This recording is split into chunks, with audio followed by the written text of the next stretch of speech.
So the most interesting page for me was developing mathematical knowledge for teaching. Um, there were three arguments that specifically talked about how being more specific with your learning goals actually helps engage teachers and also increases the teacher's knowledge of what they're teaching, so their content knowledge. And so on this page, it specifically talked about analyzing students' work, and by doing so, actually helps develop deeper content knowledge for teachers, which I agree with. I think that by doing so, it allows teachers to find and define misconceptions long before a student actually has them. And so understanding what is being taught and understanding the student's misconceptions, I do believe that helps increase both our knowledge as teachers, but makes us more knowledgeable about the way in which we teach. The second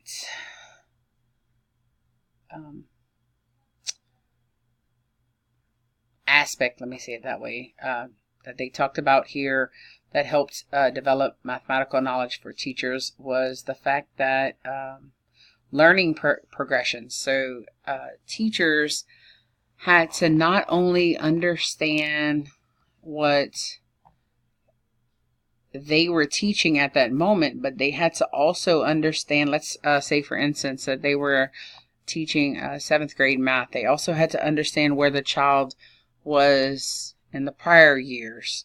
In the 6th grade, what did that student need to know prior to getting to that 7th grade classroom? Even maybe going back to 5th grade, what is it that they should have, what knowledge should they have come to us with? And then understanding where the child is today, what is expected out of us to teach that child to attain the goals. And then from there, understanding where the child would be in the following year and even the year after that. So the progression, the math started in 3rd grade, then it moved to 4th grade, then it moved to 5th grade, and so on. And so by doing so and understanding the progressions that children had to interact with throughout these years, it actually helped teachers become more knowledgeable about the content.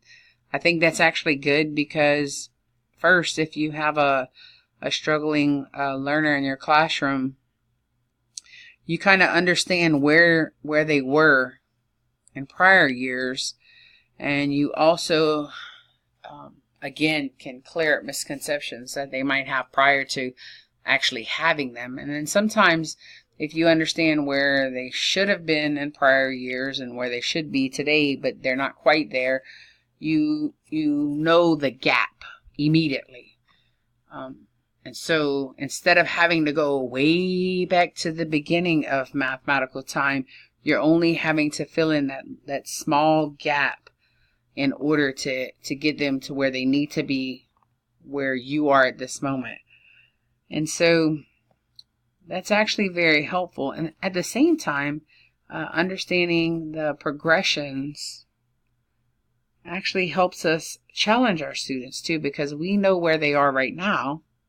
And there are many kids out there that they understand the right now. They're ready for the future. And so if we understand the progression, we can actually move them to higher levels. And one example that I have is when you're in the 7th grade, you have to understand proportional relationships. In the 6th grade, you have to understand how the input-output of a table relates, which is just the beginning of proportional relationships. And by the time you get to the 8th grade, you have to actually understand the y equals mx plus b. And so if a child comes to you and they're not prepared for the proportional relationships, instead of having to go way back in the smaller years, you could actually just start off with the ratio tables, building upon equivalent ratios, and just refreshing their memory there, and then moving them to understanding the constant of proportionality. Whereas you might have students that they're prepared for the challenge. They're acing constant of proportionality. They're writing these equations. They're able to understand these graphs. Well, if you understand where they're going to be in the future, or where they need to be mathematically in the future, well, now you're ready to push them to that y equals mx plus b. You're ready to start teaching them that, to have them complete tasks or problems, or do projects. And so if you understand how the math has progressed throughout the years, then one, you become a better mathematician, because now you have no choice but to understand the math at the different levels. And the other thing is that you're either empowering your students who might not feel as confident as the others, because you're bringing them back to something that they feel confident in. Like you're bringing them back to that 6th grade to get them ready for that 7th grade. And so you're empowering them. You're making them feel good about themselves. And so then when you get to that tougher content, they have that built-in confidence. And so they're moving up. And the last point that this particular page made talked about the learning-based trajectories. And so it specifically discussed, let me find it. It says goals are defined as increasingly sophisticated versions of student thinking as they get closer to a full understanding of a key mathematical concept or a big idea. In other words, higher levels of student thinking along the trajectory can be viewed as the goals for students less far along. In this way, teachers can be assured that goals are not only specific and cast in the language of mathematics, but also they are sequenced in an order that research suggests is logical to the learner. And so when I think about that, I think about the tasks and activities that teachers use in order to teach the content and to get the students prepared for the content. And so when you start thinking about that, if you're really pouring in your energy into deciding, 1, what is going to be taught, 2, exactly and very specifically what you expect to see the student doing by the end of the lesson. If you decide on great activities that align both to your curriculum or your standards and to the grade level, and then you think beyond that, hey, let me see what I can do to push this child, to challenge this child. Doing all of those things, it only makes us better as educators, and it also makes us better as mathematicians, especially when you really start digging into your own brain and thinking about thinking about the way you're thinking about the activities, actually sitting there and saying, is this really going to push the kid? What exactly is going to happen with this activity? Am I going to see a student struggle? Am I going to see students having aha moments? Am I going to see students actually questioning each other or digging deeper into the content? And so by doing all these things, it makes us better educators, and it also makes us better mathematicians, because we really dig and dive into the math. So the paragraph that I chose is about diagnosing students' understanding. Let me find it.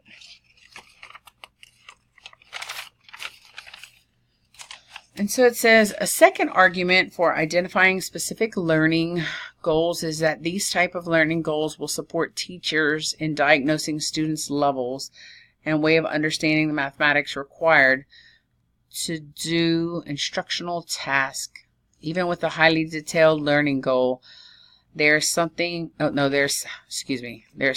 the need to break the goal into sub goals in order to be prepared to analyze student thinking with sufficient depth. And so then they give us an example. And so when I think about learning goals, I think about, one, the learning goal is something that when the kid understands that, and it's something I'm also going to tell them, hey, look, during this lesson, you're going to learn this, this, and this. We're going to do these things, and this is going to help you get to this point in your mathematical understanding.